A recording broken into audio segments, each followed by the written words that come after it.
नमस्कार मित्रों, स्वागत है आपका मेरे YouTube चैनल शुभम गुरुजी क्लासेज में। आज हम आपके लिए लेकर आए हैं एक नया टॉपिक ग्रामर का, जिसे हम जानते हैं नरेशन के नाम से। यानी नरेशन हमेशा आपके लिए थोड़ा सा टिपिकल होता है, लेकिन आज वीडियो को देखकर आप जानेंगे कि बहुत ही आसानी से हम जानेंगे बनाना क्या नरेशन।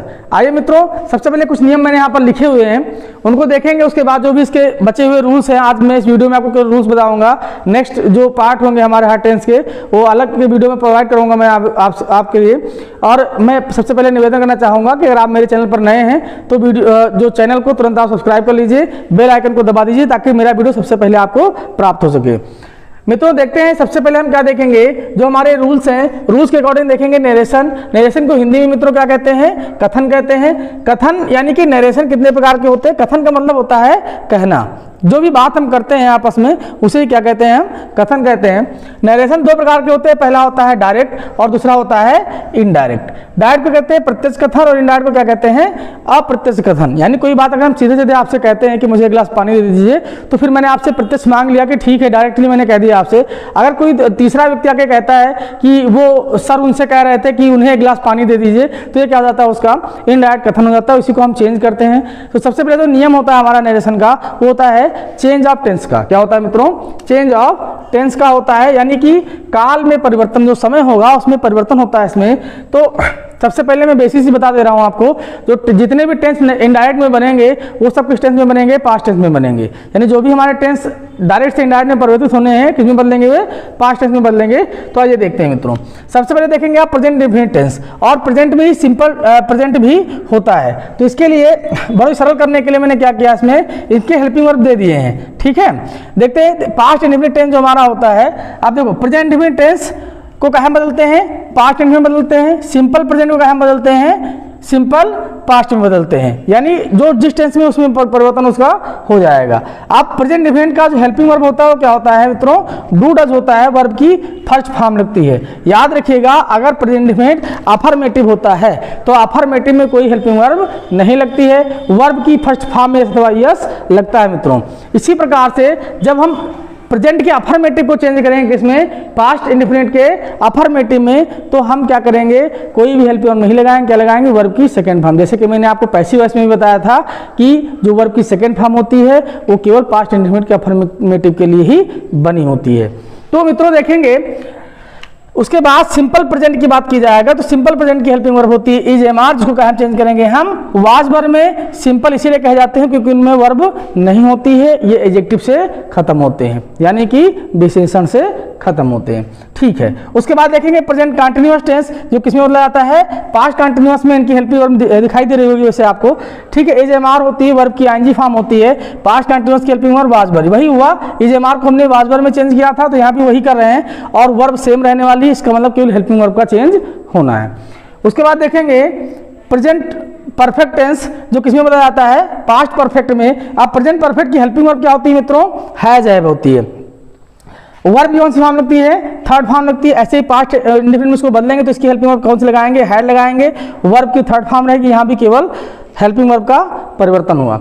मित्रों देखेंगे यहाँ पर प्रेजेंट परफेक्ट कंटिन्यूअस टेंस। तो प्रेजेंट परफेक्ट कंटिन्यूअस टेंस की जो मित्रों हेल्पिंग वर्ब होती है वो क्या होती है?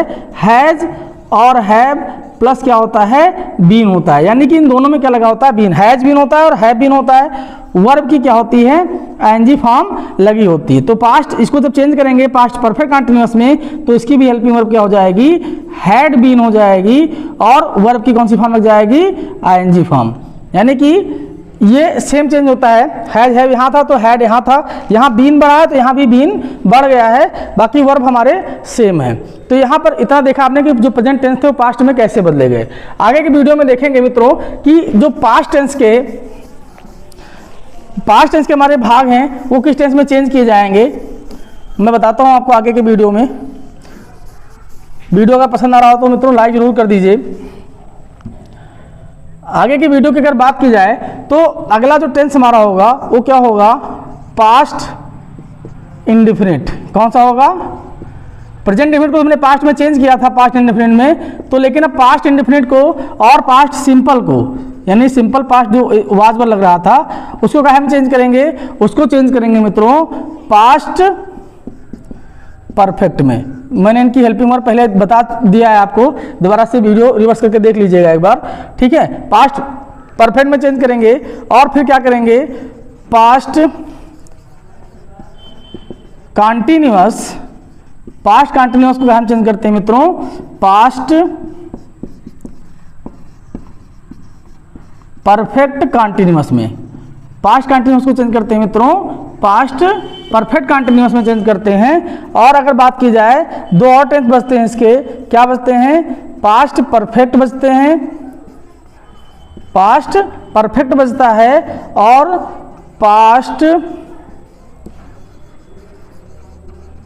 परफेक्ट कॉन्टिन्यूअस बचता है मित्रों। पास्ट बचता है, पास्ट परफेक्ट और पास्ट परफेक्ट कॉन्टिन्यूअस बचता है। तो मित्रों इन दोनों टेंस में कोई परिवर्तन नहीं करते हैं, यानी कि नो चेंज, ठीक है। यानी इन दो टेंस के अगर हमको वाक्य मिलते हैं नरेशन में असर्टिव में बनाने के लिए या इंट्रोगेटिव में बनाने के लिए, माफ कीजिएगा असर्टिव के लिए फिलहाल ये नियम होते हैं, इंट्रोगेटिव का भी यही सिस्टम रहता है। तो इंट्रोगेटिव में अगर ये दोनों टेंस के वाक्य मिल जाते हैं तो हम कोई परिवर्तन नहीं करते हैं, बस हाँ इंट्रोगेटिव को असर्टिव में जरूर बदलेंगे, इतना ध्यान रखेंगे।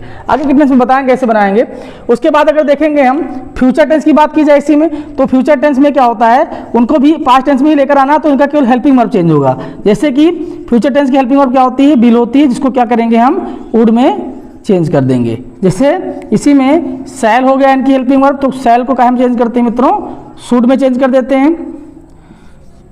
माफ कीजिएगा कैन होती है तो कैन को क्या करते हैं, कुड में चेंज कर देते हैं। और मे होती है मित्रों इनकी हेल्पिंग वर्ब, तो मे को क्या करते हैं, माइट में चेंज कर देते हैं। ये इनकी हेल्पिंग वर्ब होती है जिनको हम चेंज करते हैं तो हमारा सेंटेंस जो होता है वो फ्यूचर से किस में आ जाता है, फ्यूचर पास्ट में चला आता है। ये बेसिक से फार्मूले हुए आपके कहा है कि टेंस परिवर्तन के। इनके अलावा भी कुछ चीज़ें बदलती हैं मित्रों, ध्यान से देख लीजिएगा।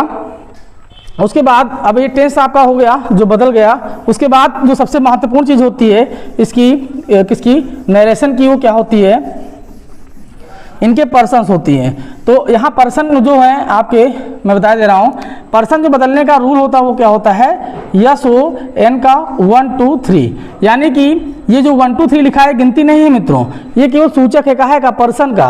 पर्सन कितने होते हैं, 3 होते हैं। फर्स्ट पर्सन जो होगा आपका वो किससे बदला जाएगा, सब्जेक्ट से, सेकंड पर्सन, ऑब्जेक्ट से, थर्ड पर्सन में कोई बदलाव नहीं होता है। अब पर्सन क्या होते हैं देख लेते हैं, इधर भी पर्सन भी। तो फर्स्ट पर्सन जो होगा आपका, यानी कि फर्स्ट पर्सन जो होगा आपका वो क्या होता है, आई, माई, मी, यानी आई होता है, आई के सभी पार्ट होते हैं। वी होता है तो वी के सभी पार्ट, आवर और अस। इस तरह से फर्स्ट पर्सन हो गया। अगर बात करें मित्रों सेकंड पर्सन की, तो सेकंड पर्सन जो होगा आपका मित्रों क्या हो जाता है, यू होता है, केवल यू होता है। यू को योर भी चेंज करते हैं हम, और यू का ऑब्जेक्टिव केस क्या होता है, यू होता है। अगर आप पुरानी अंग्रेजी में जाएंगे तो दाऊ होता है इसी का, वो यू ही है, दाऊ, और होता है दाई, और फिर क्या होता है मित्रों, दी। ये तीनों जो लिखे हैं कंफ्यूज होने की जरूरत नहीं है, तीनों ही आपकी जो न्यू अंग्रेजी है, यू, योर, यू, यही लिखे हुए हैं। फिर क्या है, थर्ड पर्सन होता है। तो थर्ड पर्सन मित्रों क्या होता है, थर्ड पर्सन होता है ही, she, it and other noun are pronoun. जैसे इनके अलावा भी अगर ही, सी, इट, दे भी इसी में था इंक्लूड, ठीक है। अगर दे वगैरह आ जाता है तो सब क्या होते हैं, थर्ड पर्सन नहीं आते हैं। इसके अलावा रमेश, सुरेश, दिनेश, महेश, कुछ भी हो सकता है, तो सब क्या होते हैं, थर्ड पर्सन के अकॉर्डिंग आते हैं, उनमें कोई परिवर्तन नहीं करते हैं। आप कहाँ परिवर्तन नहीं करते जैसे हम आपको बता रहे हैं, तो याद रखिएगा इसका जो बेसिक फॉर्मेट होता है वो क्या होता है, he said to me, comma, inverted comma, you are looking so beautiful, मतलब तुम बहुत सुंदर दिख रहे हो। अब देखो यहाँ एक इन्वर्टेड कामा के बाहर सेंटेंस लिखा गया है, एक इन्वर्टेड कामा के अंदर सेंटेंस लिखा गया है। तो इन्वर्टेड कामा के बाहर के सेंटेंस को मित्रों क्या कहते हैं, हम कहते हैं रिपोर्टिंग वर्ब कहते हैं, लेकिन इसका जो सही प्रोनाउंसिएशन होना चाहिए वो क्या होना चाहिए, रिपोर्टिंग स्पीच कहते हैं। रिपोर्टिंग स्पीच कहते हैं इसको क्या कहते हैं हम, रिपोर्टेड इसको कहते हैं रिपोर्टेड स्पीच। तो मित्रों ये रहा आपका फॉर्मेट नरेशन का, यानी पहला सेंटेंस, यहाँ 2 सेंटेंस लिखे रहते हैं। पहले जिसमें करता क्या करता है, किसी से कोई बात कहता है और जो बात कही जाती है उसे इन्वर्टेड कॉमा के अंदर रखा जाता है। और बताएं मित्रों आपको साथ साथ में कि ये रिपोर्टिंग स्पीच हम कहेंगे, रिपोर्टिंग वर्ब इसको थोड़ा सरल करने के लिए कहा जाता है। और जो दूसरा भाग हमारा होता है क्या होता है, रिपोर्टेड स्पीच का होता है। बात आई थी पर्सन की, मैंने कहा था सेकंड पर्सन ऑब्जेक्ट से बदला जाता है। सेकंड पर्सन में मैंने आपको क्या बताया, यू आता है। तो किसका ऑब्जेक्ट, जो आपका रिपोर्टिंग स्पीच है, यानी रिपोर्टिंग जो वर्ब आपका है उसी का ऑब्जेक्ट। तो ही क्या है, सब्जेक्ट है, किसे कहा, जिससे कहा जा रहा है वही इसका तो ऑब्जेक्ट होगा। तो ये आपका जो मी है यही इसका ऑब्जेक्ट है, इसी से इसका बदलाव होगा। तो ये यू लिखा है, सब्जेक्टिव केस में ये आई में चला जाएगा। वह कैसे बनाएंगे, एग्जांपल अभी आपको देंगे जब टेंस वगैरह पढ़ाएंगे, आगे के जो पार्ट होंगे असर्टिव वगैरह के, इंट्रोगेटिव वगैरह के, उसमें। तो मित्रों ये बेसिक से रूल्स हैं। और इसमें एक रूल और बचता है, उसको भी देख लीजिए। उसके बाद हम आपको हर असर्टिव का, इंट्रोगेटिव का, जो भी एक्सक्लेमेटरी, ऑप्टेटिव जो भी है, मैं आपको एक एक पार्ट में सारी वीडियो प्रोवाइड करा दूंगा। मित्रों देखते हैं आगे। और इसमें कुछ शब्द आते हैं जो डायरेक्ट में आपको अलग मिलेंगे, लेकिन इनडायरेक्ट में अगर वो आपको मिल गए तो फिर आपको उनको चेंज करना पड़ेगा। ठीक है, यानी डायरेक्ट में जो वर्ड होंगे, डायरेक्ट वर्ड को आप क्या करेंगे, चेंज करेंगे। क्या करेंगे, चेंज करेंगे इनडायरेक्ट में, तो उनकी स्थितियां कुछ बदलेंगी। आप क्या हो जाएंगी, देखते हैं। सबसे पहले क्या देखते हैं हम, सबसे पहले आता है दिस। क्या आता है, दिस। दिस का है में बदल जाता है दैट में बदल जाता है। ठीक है, अगर आएगा दोज, क्या आएगा, दोज आ जाएगा, तो सॉरी माफ कीजिएगा, दीज आ जाएगा। अगर दीज आ जाएगा तो क्या हो जाएगा, वो दोज में बदल जाएगा। इसके अलावा देखेंगे मित्रों, हेयर का क्या हो जाता है, देयर हो जाता है। हेयर का देयर हो जाता है। कम का गो हो जाता है। याद रखिएगा, केवल कम का गो होता है, कमिंग का गोइंग नहीं होता है। ठीक है, उसके बाद क्या देखते हैं, हेंस। हेंस का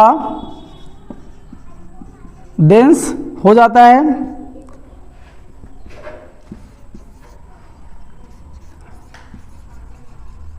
टुडे का दैट डे हो जाता है।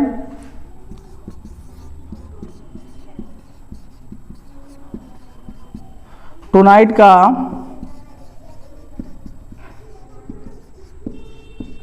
दैट नाइट हो जाता है।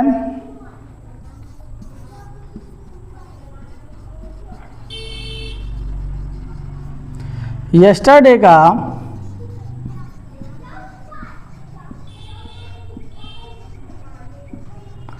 द प्रीवियस डे हो जाता है। यस्टरडे का द प्रीवियस डे हो जाता है।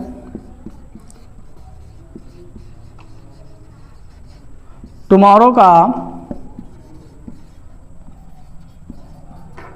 द नेक्स्ट डे हो जाता है। ये बेसिक से कुछ परिवर्तन है सेंटेंस में जो आपके होते हैं। इसके अलावा अगर कुछ और भी चेंजेस होंगे तो सेंटेंस बनाते वक्त आपको हम बताएंगे, ऐसी बात नहीं है।